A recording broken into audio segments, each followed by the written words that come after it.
Good morning, Legion. In the last week before the Christmas holidays, we have a number of events happening across the ecosystem. There's an X Space with the Aftermath team on Near Intense and their product on Tuesday at 12 p.m. Eastern Time. Thanks to the Legion Intense BD squad for setting this one up. It's the first of many. On Wednesday, J1 kicks off with more than 73 teams participating. Rumor has it that there might even be a live stream featuring Mr. to kick off J1 Championship season. Now for our AI stories to kick off the week. We called this out in the Legion chat yesterday, and it's worth digging into this specifically today. Could enterprise AI be a huge theme for 2026?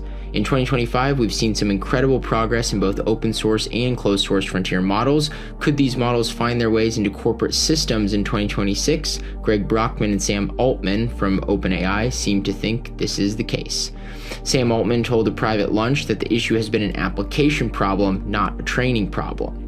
Now, in context, if 2026 is the year of AI enterprise, that would be phenomenal news for the Near ecosystem. Private cloud and private inference for enterprises are clear use cases for firms looking to safeguard their IP, conversations, and plans for the future. Near's private AI thesis might just be put to the test in 2026. Our second and final story today is a great read on the current state of compute and specifically where NVIDIA finds itself. The article is a very long read, but the thesis is clear and very interesting.